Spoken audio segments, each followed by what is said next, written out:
Hello everyone, welcome back to my YouTube channel the world of motivation. এই assignment নিয়ে তোমাদের অনেকের মনে অনেক রকম ডাউট থাকে। কেউ কেউ তো বুঝতেই পারো না এটা কীভাবে স্টার্ট করতে হয়, কীভাবে একটা অ্যাসাইনমেন্টের জন্য কন্টেন্ট লিখতে হয় এবং কীভাবে তার বিবলিওগ্রাফি বা ইটিসি আরও যে সমস্ত জিনিস রয়েছে সেগুলো লিখতে হয়। তো আজকের এই ভিডিওতে আমরা ডিটেল ডিসকাশন করব কীভাবে একটা অ্যাসাইনমেন্ট কমপ্লিট রেডি করতে হয়। তো তোমাদের মনে যদি এরকম ডাউট থাকে অবশ্যই ভিডিওটা শেষ পর্যন্ত দেখো, আশা করি তোমার সমস্ত ডাউট ক্লিয়ার হয়ে যাবে। চলো ভিডিওটা স্টার্ট করা যাক। প্রথমে আমরা আসছি যে কভার পেজ। এই কভার পেজটা হলো একদম প্রথমে স্টার্টিং পেজ, যার এক সাইডে লিখতে পারবে আর ব্যাক সাইডে কিন্তু লিখতে পারবে না, ওয়ান সাইড রাইট হবে এটা, ঠিক আছে? মানে হয়তো আমি এই পেজটার এদিকে লিখেছি আর এইদিকে কোনো কিছু লিখতে পারবো না এরকমভাবে। তো এখানে প্রথমে লিখতে হবে লেসন প্ল্যান, মানে এই লেসন প্ল্যান অন, মানে এই যে লেসন প্ল্যানটা হবে সেটা তুমি কোন ডেটে যাবে, এটা এখন করার কিছু নেই, এটা তোমাদের ইউনিভার্সিটি বলে দেবে। তারপর আছে সাবজেক্ট। আমি বানিয়েছি এখানে নার্সিং ফাউন্ডেশনের জন্য অ্যাসাইনমেন্ট, তো আমি নার্সিং ফাউন্ডেশন লিখেছি। তোমাদের যে সাবজেক্টের জন্য বানাতে হবে তোমরা সেখানে এই সাবজেক্টে বসাবে। তারপর সাবমিটেড অন, যে ডেটে এটা সাবমিট করতে হবে সেটা ডেটটা বসাতে হবে, এটা ইউনিভার্সিটি বলে দেবে। তারপর সাবমিটেড টু, তুমি কাকে সাবমিট করছো সেই টিচারের নাম এবং তার স্ট্যাটাস, মানে কি তিনি মানে কীরকম পদে রয়েছেন, যেমন তিনি কি প্রফেসর, অ্যাসিস্ট্যান্ট প্রফেসর কি আছে সেটা তার স্ট্যাটাস লিখতে হবে। আর এদিকে লিখতে হবে সাবমিটেড বাই, কার দ্বারা সাবমিট হয়েছে এটা। আর এখানে আমার নাম লিখতে হবে এবং আমরা যেহেতু বিএসসি নার্সিং ফার্স্ট ইয়ার, তো এখানে লিখতে হবে বিএসসি ফার্স্ট ইয়ার স্টুডেন্ট বা বিএসসি নার্সিং ফার্স্ট ইয়ার, এরকম লিখতে হবে। তো আমার স্ট্যাটাস এদিকে আর এখানে হচ্ছে টিচারের স্ট্যাটাস, আমার এদিকে নাম আর এখানে টিচারের নাম দিয়ে সাবমিটেড টু আর সাবমিটেড বাই এটা করে দিলে তোমার কভার পেজ একদম রেডি হয়ে যাবে। দেন আমরা আসছি, এবার হচ্ছে আমাদের প্রথম কাজ কন্টেন্ট রাইট করা, ভালোভাবে একটা কন্টেন্ট রাইট করতে হবে। তো বাকি জায়গাতে যাওয়ার আগে যখন তোমার এটা কমপ্লিট হবে তারপরে তোমার চলে আসতে হবে কন্টেন্ট রাইটিং। কন্টেন্ট রাইটিংটা আসলে মেন। কন্টেন্ট রাইটিংয়ের ক্ষেত্রে বলছে যে তোমাকে 2 থেকে 3 পাতার মতো ইউজ করতে বলছে এবং কোনো প্রকার ডিসক্রাইব করার দরকার নেই, জাস্ট একটা তোমাকে শর্ট প্যাসেজের মতো লিখতে হবে। তার মধ্যে প্রথমে একদমই লিখতে হবে যে ইন্ট্রোডাকশন, যেমন হয়তো কাউকে দিল যে ডায়রিয়া বা কাউকে দিল কলেরা, তো সেই রোগটা কেন হচ্ছে, কজ হচ্ছে, সেরকম দিয়ে তোমাকে ইন্ট্রোডাকশন লিখতে হবে। তার মধ্যে কী কী লিখতে হবে, how the disease effect the person, ওই ডিজিজটা, ওই হয়তো ডায়রিয়াটা, আমি সাপোজ হচ্ছে ডায়রিয়া বা তোমাদের বিভিন্ন রকম দিতে পারে, কাউকে হয়তো স্নেক বাইট দিতে পারে বা বিভিন্ন রকম। তো ডায়রিয়াটা কীভাবে একটা পারসনকে এফেক্ট করছে, why we need health education, এবং আমাদের হেলথ এডুকেশনটা দেওয়ার দরকারটাই বা কী ওই ডিজিজের জন্য, আর how health education help it, এবং হেলথ এডুকেশন দিলাম যে তার ফলে ওই ডিজিজটাকে কি এড়ানো সম্ভব হলে বা কীভাবে সেটা হেল্প করবে, সেটা আমাদের এই 3টে পয়েন্টের মধ্যে লিখতে হবে। এটা হলো ইন্ট্রোডাকশন। আচ্ছা, এগুলো বলে রাখি যে এগুলো যখন কন্টেন্ট রাইট করছো এটা তোমার টিচারকে দেখাতে হবে। টিচার যদি বলে হ্যাঁ অ্যাপ্রুভ হয়েছে, তো তারপর তুমি বাকি পার্টের মধ্যে আসবে। আর এখানে সেকেন্ড পেজ লেখা রয়েছে, কিন্তু সেকেন্ড পেজ এখন নয়, এটা কন্টেন্ট রাইট লেখা হচ্ছে, ঠিক আছে? তো এটা আগে তোমার টিচারের কাছে সাবমিট করতে হবে। টিচার যদি বলে হ্যাঁ ঠিক আছে অ্যাপ্রুভ হলো, তারপর বাকিটা বলবো পরে। আচ্ছা, এখানে আছে। তারপর হচ্ছে ডেফিনেশন, অর্থাৎ তুমি যে ডিজিজটা লিখছো তার ডেফিনেশন লিখতে হবে। তারপর কজ অ্যান্ড রিস্ক ফ্যাক্টর, যেমন হয়তো কারো ক্যান্সার পড়লো, তো ক্যান্সার কী কী কজ হতে পারে, কী কী রিস্ক ফ্যাক্টর হতে পারে, সেগুলো লিখতে হবে। তারপর সিমটম, ওই ক্যান্সারের কী কী সিমটম রয়েছে, এগুলো জাস্ট তুমি এক কি 2 লাইনে এরকম লিখবে, কোনো এক্সপ্লেনেশন দরকার নেই। তারপর হচ্ছে ম্যানেজমেন্ট। ম্যানেজমেন্ট মানে কি, মেডিকেল ম্যানেজমেন্ট, কীভাবে তুমি ম্যানেজ করবে, কীভাবে তুমি ট্রিটমেন্ট করবে, সেটা এখানে দিতে হবে। যেমন 1 নম্বর আছে মেডিকেল ম্যানেজমেন্ট, হয়তো কোনো একটা ডিজিজের মধ্যে তাকে মেডিকেল মানে ওষুধ দিতে হবে, তো সেটা তুমি সেখানে লিখবে যে হ্যাঁ এটা লাগবে। হয়তো কারোর গ্যাস হয়েছে, কাউকে তুমি গ্যাসের ওষুধ কী কী দেবে সেটা এখানে লিখে দেবে। সার্জিক্যাল ম্যানেজমেন্ট ইফ অ্যাপ্লিকেবল, যদি তোমাকে এমন কোনো তোমার ফাঁকে অ্যাসাইনমেন্ট বলো যেখানে তোমাকে সেটা সার্জিক্যাল করতে মানে সার্জারি করতে হবে, তখন তুমি লিখবে যে সার্জিক্যালের নাম কি, ঠিক আছে? তো তারপর সার্জিক্যালের কী কী হয়েছিল সেটা তুমি লিখবে। এখানে কী কী হয়েছিল লেখার দরকার নেই, শুধু নামটা লিখলেই হবে। তারপর নার্সিং ম্যানেজমেন্ট, একটা নার্স কীভাবে সেটা ম্যানেজ করলো সেটা লিখতে হবে। আর হোম ম্যানেজমেন্ট মানে যদি পেশেন্টটা বাড়িতে থাকে, তো বাড়িতে থেকে কীভাবে তাকে ম্যানেজ করা হচ্ছে সেটা এখানে লিখতে হবে। তারপর আছে কনক্লুশন। কনক্লুশনের মধ্যে কনক্লুশন মানে বুঝতে পারছে সামারি একটা, যে সমস্তগুলো মিলে একটা কনক্লুড করতে হবে যে তুমি কী কী এখান থেকে শিখলে বা কী কী এখান থেকে করলে। আর তারপর আসছে বিবলিওগ্রাফি। বিবলিওগ্রাফি বিভিন্ন রকম ভ্যারাইটি হয়, এখানের মধ্যে আমি ভ্যান কভার স্টাইলটা করেছি।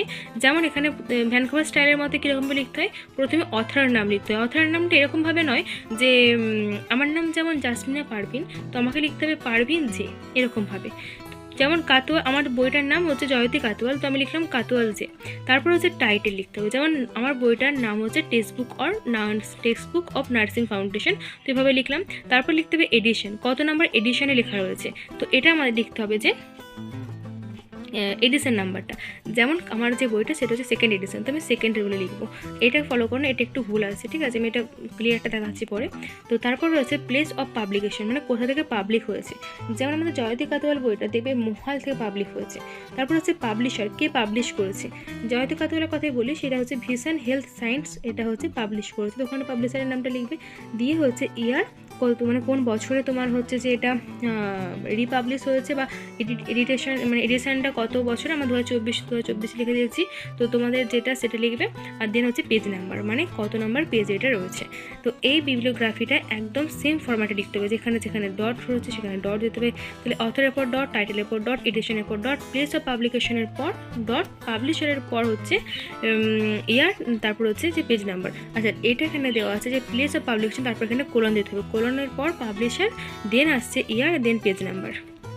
এবার এই পুরোটা কমপ্লিট হয়ে গেল, এটা তোমার টিচারকে সাবমিট করবে। টিচার যদি বলে যে পুরোটা ওকে রয়েছে, এটা অ্যাপ্রুভ হলো, তারপর আসবে পরের পাতাতে।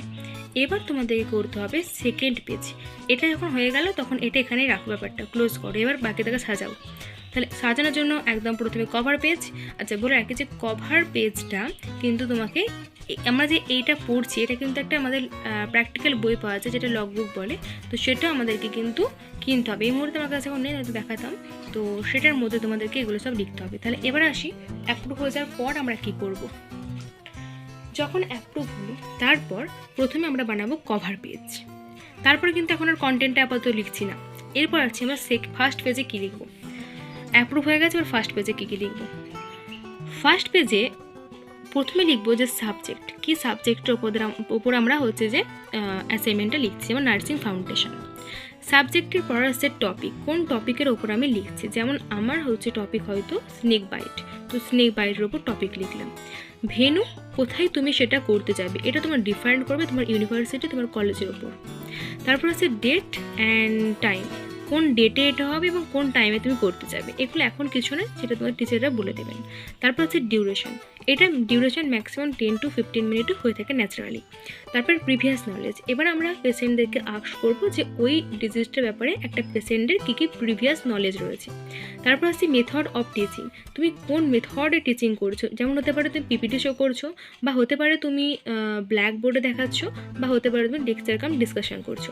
তারপর আছে এভিএটস, মানে তুমি কি কি নিয়ে গেছো, তুমি কি সেখানের মধ্যে রোল আপ যেটা পাওয়া যায় সেটা নিয়ে গেছো, নাকি তুমি কোনো কিছুতে লিখে নিয়ে গেছো, সেগুলো তোমাকে লিখতে হবে।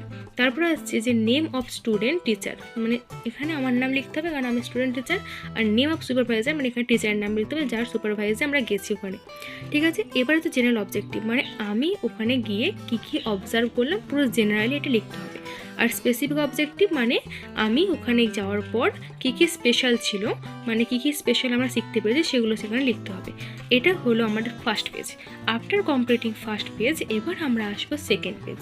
সেকেন্ড পেজের মধ্যে এবার ইউজ হবে আগের কন্টেন্টটা। আগে যে কন্টেন্ট লিখেছিলাম সেই কন্টেন্টটা এবার এখানে ইউজ করব। প্রথমে হবে সিরিয়াল নাম্বার, 1 2 3 করে যাবে। স্পেসিফিক অবজেক্টের মধ্যে আমরা কন্টেন্টের যে পয়েন্টগুলো ছিল ওই পয়েন্টগুলো এবার একটা একটা করে লিখবো, ঠিক আছে। এখানে আমরা কন্টেন্টটাকে ইউজ করছি। যেমন আমি হয়তো প্রথমে আমার কন্টেন্টের মধ্যে লিখেছিলাম যে রিস্ক ফ্যাক্টর, তো রিস্ক ফ্যাক্টর লিখে বাকিটা লিখবো। এবার আসছে আমার টাইম। এইটা বোঝা গেছে তো যে স্পেসিফিক অবজেক্টের মধ্যে কী লিখবো। স্পেসিফিক অবজেক্টের মধ্যে আমার কন্টেন্টটাকে পরপর সাজাবো, যেমনভাবে আমি দেখিয়েছিলাম না আগের পাতাতে। এই যে ইন্ট্রোডাকশান, ডেফিনেশন, কজ, সিমটম, এগুলো আমরা এক একটা করে পয়েন্ট করে লিখবো। আচ্ছা, তারপর আসছি আমরা টাইম। একটা হয়তো আমি রিস্ক ফ্যাক্টর বোঝানোর জন্য 1 মিনিট টাইম দিলাম, কি 2 মিনিট টাইম দিলাম, কি 5 মিনিট দিলাম, সেটা আমি লিখবো। তারপর আমার কী কন্টেন্ট ছিল, কন্টেন্ট লিখবো। এখানে আমি টপিকগুলো লিখবো, মানে আমার যেমন রিস্ক ফ্যাক্টর, তো তার কী কন্টেন্ট, রিস্ক ফ্যাক্টর কী কী না কী সেগুলো আমরা লিখবো। স্পেসিফিক অবজেক্টের মধ্যে লিখলাম হয়তো ডেফিনেশন, এখানে ডেফিনেশন লিখবো। এখানে লিখলাম রিস্ক ফ্যাক্টর কী কী রয়েছে সেগুলো লিখবো, ঠিক আছে। ডিটেল ইলাবোরেটটা এখানে করবো।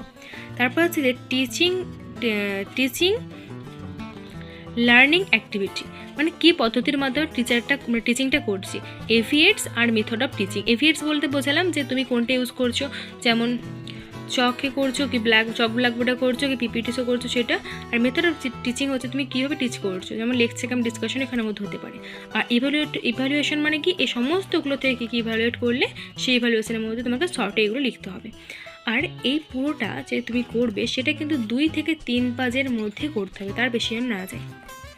আচ্ছা, এগুলো আমাদের একটা বই থাকবে লগবুক, প্র্যাকটিক্যাল বই, সেখানের মধ্যে করতে হবে। এগুলো যখন সব হয়ে গেল, তারপর আমরা লাস্ট পেজে চলে আসছি, একদম আমাদের অ্যাসাইনমেন্ট শেষ হয়ে যাবে এবার। তো সেখানে আমাদের প্রথমে লিখতে হবে সামারি, তারপর অ্যাসাইনমেন্ট, দেন হচ্ছে কনক্লুশন, বিবলিওগ্রাফি। সামারি মানে কি, বোঝা যাচ্ছে পুরোটা থেকে কী কী সামারি হয়েছে সেটা শর্ট করে তোমাকে লিখতে হবে।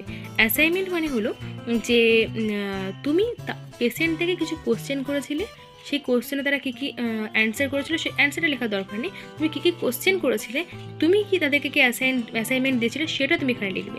কনক্লুশন মানে সমস্ত থেকে কনক্লুড করলে সেটা তোমাকে লিখতে হবে।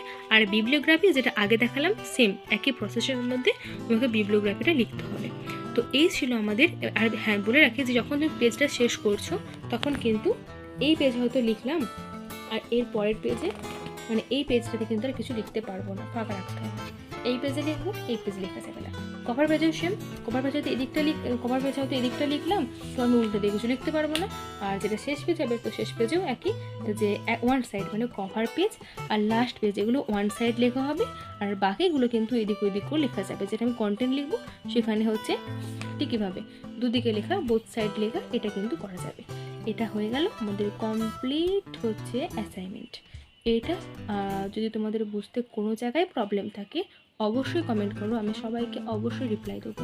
তোমরা যদি কোনো জায়গায় বুঝতে, এটা মনে হয় যদি বুঝতে না পারি, যদি তোমাদের মনে হয় যে এফিএটসটা কী বা প্রিভিয়াস নলেজ বলতে কী, কোনগুলো জিজ্ঞাসা করবো, সেগুলো আমাকে অবশ্যই কমেন্ট করবে, আমি রিপ্লাই করার চেষ্টা করব।